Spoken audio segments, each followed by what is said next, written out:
Hello students, तो आज हम स्टार्ट करने जा रहे हैं गाउस के नियम के अनुप्रयोग, जिसमें आप लोग सबसे पहला अनुप्रयोग देखोगे गोलीय कोश या चालक गोले के कारण विद्युत क्षेत्र तीव्रता के सूत्र।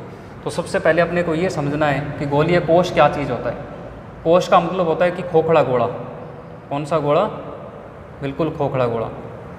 इसके अंदर कोई भी मटेरियल नहीं होता, अंदर कोई भी पदार्थ नहीं होता। इस कारण हम इसको जितना भी आवेश देंगे वो सारा का सारा आवेश प्रतिकर्षण के कारण कहाँ पर जाकर जमा हो जाएगा? इसकी सतह पर जाकर जमा हो जाएगा। ठीक है। तो चालक गोले की एक प्रॉपर्टी आप याद रखोगे कि चालक गोले के लिए जो आवेश है वो आवेश कहाँ पर एकत्रित हो जाता है? उसकी सतह पर एकत्रित हो जाता है। तो आज हमें इसी चालक गोले के कारण विद्युत क्षेत्र तीव्रता के फॉर्मूले निकालने हैं गाउस के नियम का उपयोग करके। तो मैं मान लेता हूँ कि मेरे पास एक चालक गोला है इस प्रकार से। ये मेरे पास एक चालक गोला है और इस चालक गोले के ऊपर मैं मान लेता हूँ कि सरफेस पर पॉजिटिव चार्ज है। ठीक है। सरफेस पर कौन सा चार्ज है? पॉजिटिव चार्ज है। और चार्ज का जो अमाउंट है, मात्रा है आवेश की, वो कितनी है? इस पर क्यू है। और उसी प्रकार से ये सेंटर से इसकी जो रेडियस है वो कैपिटल आर है। और मुझे पहले तो इस P पॉइंट पर इलेक्ट्रिक फील्ड फाइंड करना है। देखो ये P पॉइंट इस गोले से बाहर है या अंदर है? इसकी सतह पर है, तो ये गोले के बाहर है। इसके तीन केस बनेंगे। जब ये पॉइंट P बाहर होगा तो हम लोग लिखेंगे गोलीय कोश के कारण बाहर स्थित बिंदु पर विद्युत क्षेत्र तीव्रता। जब ये पॉइंट P इसकी सतह पर होगा तब हम लिखेंगे चालक गोले की सतह पर विद्युत क्षेत्र तीव्रता। और जब हम इस पॉइंट P को गोले के अंदर ले आएंगे तब हम फाइंड करेंगे चालक गोले के कारण अंदर स्थित किसी बिंदु पर विद्युत क्षेत्र तीव्रता। तो कितने केस बनेंगे? तीन केस, बाहर, सरफेस पर और इसके अंदर। मैं मान लेता हूँ कि इस पॉइंट P की जो डिस्टेंस है वो स्मॉल आर है, मतलब ये परिवर्तनशील दूरी है। इसको हम लोग बार बार चेंज करेंगे, कभी सतह पर ले आएंगे, कभी अंदर ले आएंगे। और रेडियस इसकी कितनी है? हमारे पास आर है। तो देखो, कल मैंने आपको गाउस के नियम को सॉल्व करने के कुछ स्टेप्स बताए थे। उनमें सबसे पहला स्टेप ये था हमारा कि आप सबसे पहले आवेश वितरण को देखो और आवेश वितरण की सममिति के आधार पर आप लोग एक उचित गाउसीय पृष्ठ का निर्माण करो। तो आप लोग देखोगे कि जो हमारा आवेश है वो गोलाकार सतह पर वितरित है, मतलब इसकी जो सममिति है वो गोलीय सममिति है। तो इसका जो बनना चाहिए, गाउसीय पृष्ठ बनना चाहिए, वो भी कैसा होना चाहिए? गोलीय शेप का होना चाहिए, ऐसा। ठीक है अभी बात। तो जिस पॉइंट पर विद्युत क्षेत्र तीव्रता आपको निकालनी है वहाँ से जाता हुआ और सममिति को मतलब सेटिस्फाइड करता हुआ अपने पास क्या होना चाहिए? एक गाउसीय पृष्ठ होना चाहिए। गाउसीय पृष्ठ। गाउसीय पृष्ठ एक प्रकार का इमेजिनरी यानी कि काल्पनिक पृष्ठ है। इसका निर्माण क्यों किया जाता है? क्योंकि हम लोग क्या करते हैं गाउस के प्रमेय में, close integration E vector dot D ए वेक्टर, मतलब हमें इस इलेक्ट्रिक फील्ड का इंटीग्रेशन करना है। और वो भी कौन सा करना है? Close integration. इसका मतलब जो हमारा चार्ज है वो चार्ज सरफेस के क्या होना चाहिए? अंदर होना चाहिए। तो ये चार्ज तो देखो इसके सरफेस के बाहर पड़ा हुआ है। इस चार्ज को अंदर करने के लिए मैंने इसके ऊपर एक गोला और मान लिया, जिसको हम लोग क्या बोल रहे हैं? हमारा गाउसीय पृष्ठ बोल रहे हैं। ठीक है ना। तो ये हमने बना लिया क्या चीज़? गाउसीय पृष्ठ। हमारा दूसरा स्टेप क्या होता है? जिस पॉइंट पर आपने इलेक्ट्रिक फील्ड फाइंड करना है वहाँ पर आप लोग एक क्षेत्रफल अल्पांश काट लें छोटा सा, जिसका परिमाण आप लोग dA लिखें। और एरिया वेक्टर की डायरेक्शन तो आपको पता ही है, लंबवत होती है दूर की ओर, dA वेक्टर। फिर आप लोग यहाँ पर गोले पर आवेश देखें कौन सा है? प्लस आवेश है, तो इस प्लस आवेश का इलेक्ट्रिक फील्ड भी बाहर की ओर होना चाहिए हमारे कॉन्सेप्ट के अकॉर्डिंग। अब यहाँ पर देखोगे ई वेक्टर और dA वेक्टर दोनों सेम डायरेक्शन में जा रहे हैं, तो इनके बीच जो कोण बनेगा वो कोण कितने डिग्री आएगा? हमारे पास 0 डिग्री आएगा। इतनी बातें लिखने के बाद आप लोग लिखोगे केस फर्स्ट, गोलीय कोश के बाहर, गोलीय कोश के बाहर विद्युत क्षेत्र तीव्रता का सूत्र, विद्युत क्षेत्र तीव्रता का सूत्र, गोलीय कोश के बाहर। तो देखो गाउस के प्रमेय का यूज़ करें। गाउस प्रमेय क्या बोलती है? क्लोज इंटीग्रेशन ई वेक्टर और E net vector dot dA vector बराबर क्या होता है? Q inside divided by epsilon naught, ये होता है। अब देखो अपन लोगों को क्या फाइंड करना है, विद्युत क्षेत्र तीव्रता मतलब ई नेट फाइंड करना है। कहाँ पर? इस डी ए पर। कहाँ पर फाइंड करना है? इस डी ए पर, मतलब गाउसियन पृष्ठ पर फाइंड करना है कितना होगा। तो देखो आप क्या करोगे, इसको पहले मैग्नीट्यूड फॉर्म में लिख लो। वेक्टर्स हटाओगे तो इसके साथ क्या लग जाना चाहिए, कॉस थीटा लगना चाहिए इस प्रकार से, और Q inside divided by epsilon not. अब आपको पता है कि थीटा कितने डिग्री है, 0 डिग्री है। ई वेक्टर और डी वेक्टर के बीच का कोण था ये, और थीटा 0 है तो जो कोस 0 आएगा वो कितना आएगा, कोस 0 आएगा वो आएगा कितना, +1। और जो क्यू इनसाइड है मतलब गाउसीय पृष्ठ के अंदर टोटल आवेश, ये गाउसीय पृष्ठ और इसके अंदर कितना आवेश है, देखो हमने गोले पर आवेश कितना माना हुआ है, क्यू माना हुआ है। ये डाटा इसमें फिल कर दें तो क्या बन जाएगा आपके पास, close integration E net dot D A बराबर क्यू डिवाइड एप्सिलॉन नॉट। अपन लोगों को क्या फाइंड करना है, ई नेट फाइंड करना है। और ये ई नेट कहाँ है, गोले के बाहर है, अंदर है या सतह पर है, तो हमें पता लगेगा कि ये गोले के बाहर है, इसलिए मैं इसको क्या नाम दे रहा हूँ, ई बाहर। और क्लोज इंटीग्रेशन किसका हो जाएगा, डी ए का, बराबर क्या चीज़ है, क्यू अपॉन एप्सिलॉन नॉट। अब डी ए एलिमेंट देखो कहाँ पर है, ये गाउसीय पृष्ठ पर है। और डी ए का समाकलन करने का मतलब है कि मैं गाउसीय पृष्ठ के ऊपर ऐसे डी ए एलिमेंट यदि जोड़ता जाऊं तो मेरे को क्या मिल जाना चाहिए, इस गाउसीय पृष्ठ का पृष्ठीय क्षेत्रफल मिल जाना चाहिए। गाउसीय पृष्ठ गोलाकार है तो इसका पृष्ठीय क्षेत्रफल हम लोग कितना लिख देंगे, 4 पाई, और इस गाउसीय पृष्ठ की radius small r square, Q divide epsilon not. और जब इसको सॉल्व करके आप लोग ई बाहर की वैल्यू निकालोगे तो वो कितनी आएगी, Q divide 4 pi epsilon not और स्मॉल r स्क्वायर। इसको आप लोग ऐसा भी लिख सकते हो, 1/4 पाई एप्सिलॉन नॉट को क्या लिख दें, के लिख दें, Q divided by r square. ठीक है भी बात। तो ये हमारा एक्सप्रेशन हो गया किसका, चालक गोले के बाहर विद्युत क्षेत्र तीव्रता का।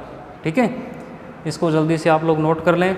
और एक बात यहाँ ध्यान रखें कि जो बाहर इलेक्ट्रिक फील्ड है, जो ई बाहर आया है हमारे पास, वो केवल किस चीज़ पर डिपेंड कर रहा है, देखो के और क्यू तो कांस्टेंट है, चालक गोले को दिया हुआ आवेश और परावैद्युत नियतांक, और ये r स्क्वायर के प्रोपोर्शनल है, रिवर्सली प्रोपोर्शनल। मतलब यदि मैं इस पॉइंट P को गोले से बाहर दूर लेता जाऊं, अब यहाँ पर पड़ा हुआ है, फिर मैं यहाँ पर ले जाऊँ, फिर यहाँ पर ले जाऊँ, फिर यहाँ पर ले जाऊँ, मतलब इस गोले के बाहर हम लोग P की दूरी बढ़ाते जाएं तो गोले के बाहर जो इलेक्ट्रिक फील्ड होगा वो क्या होता जाएगा, हमारा स्क्वायर फॉर्म में डिक्रीज होता जाएगा। ठीक है, तो इसको आप लोग बना लें जल्दी से।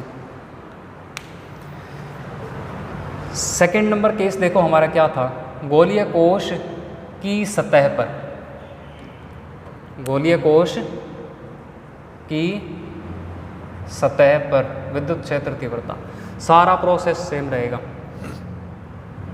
सारा प्रोसेस क्या रहेगा, सेम रहेगा, बस थोड़ी सी चेंजिंग आने वाली है इसमें। देखो क्या चेंजिंग आएगी, जब मेरे को सतह पर इलेक्ट्रिक फील्ड फाइंड करना है तो मतलब हमारा पॉइंट कहाँ पर स्थित है, चालक गोले की सतह पर स्थित है, इस प्रकार से ये पॉइंट P है। और इसमें क्या खास बात हुई, जो डिस्टेंस पहले स्मॉल r थी वो सरफेस पर आकर किसके बराबर होगी, कैपिटल R के बराबर होगी, है ना। तो सतह पर क्या लिख सकते हैं हम लोग, स्मॉल r किसके बराबर होता है, कैपिटल R के। अब मेरा जो गाउसीय पृष्ठ बनेगा अब भी गोलाकार बनना चाहिए और बिल्कुल इस गोले की सतह के साथ सटा हुआ बनना चाहिए, ऐसे बिल्कुल ऐसे। ये मैंने फिर भी थोड़ा सा दूर शो कर दिया, ये बिल्कुल कैसे होना चाहिए, बाय कॉन्सेप्ट इसके बिल्कुल सतह के साथ ऐसे चिपकता हुआ गाउसीय पृष्ठ होना चाहिए। फिर सेम प्रोसेस गाउसीय पृष्ठ पर यानी कि इस गोले की सतह पर ही हम लोग एक अल्पांश काट लेंगे, डी ए वेक्टर बनाएंगे और बाहर की ओर ई वेक्टर बनाएंगे, थीटा फिर से कितना जज करेंगे, 0 डिग्री जज करेंगे। ठीक है ना बात, और सेम यही प्रोसेस होगा, थीटा 0 है, cos 0 + 1 होगा, क्यू इनसाइड मतलब गाउसीय पृष्ठ अब भी इस गोले की सतह से मामूली सा बाहर है, तो मतलब जितना गोले पर आवेश है वो गाउसीय पृष्ठ के अंदर है, तो उसको हम लोगों ने कितना मान लिया, क्यू मान लिया। अब बस फिर क्या करना है आपको, ई बाहर की जगह क्या लगाना है, ई सतह लगाना है और डी ए का इंटीग्रेशन करना है। मेन बस कलाकारी यहाँ पे करनी है आपको।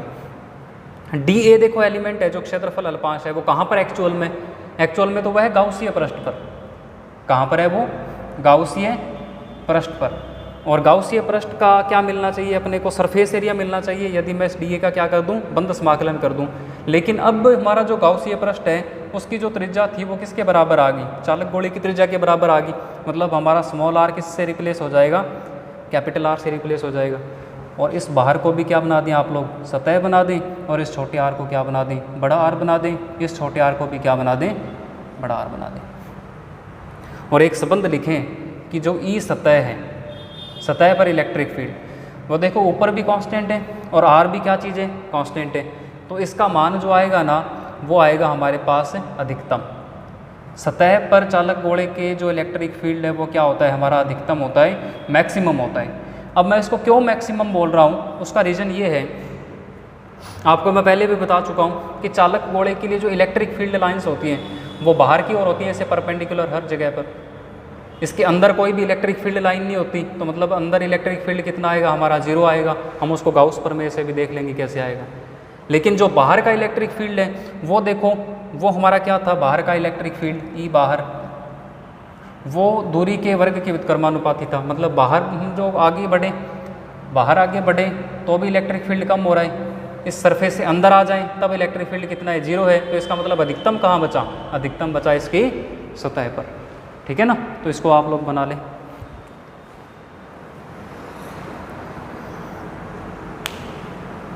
इम्पोर्टेंट केस है भाई, ये इम्पोर्टेंट केस है। हाँ जी, अब हम लोग थर्ड केस लेते हैं अपना। थर्ड केस आपको पता ही है क्या बनना चाहिए? गोलीय कोश के अंदर, गोलीय कोश के अंदर विद्युत क्षेत्र तीव्रता का सूत्र। सेम मैं गोलीय कोश बना लेता हूँ। इसकी सतह के ऊपर प्लस चार्ज, सारे डेरिवेशन सेम है, बस यही प्रमेय लगेगी सारों। ये इसका सेंटर पॉइंट, आर रेडियस, मैं यहाँ पर मान लेता हूँ अंदर है हमारा बिंदु P, और कितनी डिस्टेंस पर है? R डिस्टेंस पर है। ऐसे तो क्या करना पड़ेगा? बिंदु P से जाता हुआ गाउसीय पृष्ठ बनाना पड़ेगा। आवेश का वितरण गोलाकार है तो गाउसीय पृष्ठ भी कैसा बनाओगे आप लोग? गोलाकार बनाओगे। इस बार ये अंदर इसके गाउसीय पृष्ठ है, अंदर इसके गाउसीय पृष्ठ है। अब देखो क्या हुआ, हम सेम ये प्रमेय लगाएंगे। ठीक है बात? सेम क्या करेंगे? ये प्रमेय लगाएंगे। लेकिन ये जो क्यू इनसाइड होता है ये क्या होता है? क्यू इनसाइड क्या होता है हमारे पास? क्या होता है भाई? क्यू इनसाइड हमारे पास होता है गाउसीय पृष्ठ के अंदर का आवेश। लेकिन अब देखो आप लोग, गाउसीय पृष्ठ के अंदर कोई आवेश है या नहीं? तो आप देखोगे कि सारा आवेश इस गाउसीय पृष्ठ के बाहर है, यानी कि चालक गोले की सतह पर है। इस गाउसीय पृष्ठ के अंदर कोई भी आवेश नहीं है। तो इस बार जो क्यू इनसाइड की वैल्यू होगी वो 0 होगी, क्योंकि क्यू इनसाइड क्या है? 0 है। गाउसीय पृष्ठ के अंदर कोई भी आवेश नहीं है। गाउसीय पृष्ठ के अंदर आवेश नहीं है, इसलिए क्यू इनसाइड कितना हुआ? हमारा 0 हुआ। क्यू इनसाइड 0 होगा तो अंदर का इलेक्ट्रिक फील्ड भी हमारे पास कितना आएगा? इस समाकलन के अनुसार 0 आएगा। देखो ई अंदर को मैं बाहर निकाल लेता हूँ, डी ए को इंटीग्रेट करेंगे और बराबर मेरे को कितना मिलना चाहिए? क्यू इनसाइड 0 है, 0 में एप्सिलॉन नॉट का डिवाइड किया तो कितना आएगा? 0 आएगा। तो आप समाकलन को डिवाइड में ले जाओगे तो ई अंदर की वैल्यू भी आपके पास कितनी आएगी? ई अंदर आपके पास आएगा 0। ये हमें विद्युत क्षेत्र रेखाओं के कॉन्सेप्ट से भी पता था कि चालक गोले के अंदर इलेक्ट्रिक फील्ड 0 होता है। अंदर इलेक्ट्रिक फील्ड 0 और बाहर का इलेक्ट्रिक फील्ड दूरी के साथ घट रहा है, तो मैक्सिमम कहाँ पर बचा? ओनली फॉर सतह पर मैक्सिमम इलेक्ट्रिक फील्ड बच गया। तो ये गाउस प्रमेय के 3 केस कंप्लीट हो गए। पहले केस के या पहले एप्लीकेशन के, गोलीय कोश के कारण विद्युत क्षेत्र तीव्रता के सूत्र। गोलीय कोश के कारण कितने केस बनेंगे? 3 केस बनेंगे। कोश के बाहर, गोलीय कोश की सतह पर इलेक्ट्रिक फील्ड और गोलीय कोश के अंदर इलेक्ट्रिक फील्ड, ये 3 केस बनेंगे। ठीक है? और इन 3 केसों में जो इलेक्ट्रिक फील्ड आएंगे वो मैक्सिमम कहाँ पर होगा? अपना इलेक्ट्रिक फील्ड मैक्सिमम होगा चालक गोले की सतह पर। ठीक है? अब हम लोग क्या करेंगे? गोलीय कोश के कारण जो इलेक्ट्रिक फील्ड है उसका दूरी के साथ ग्राफ बनाएंगे, वो हम लोग कल की वीडियो में करने वाले हैं। ओके, धन्यवाद।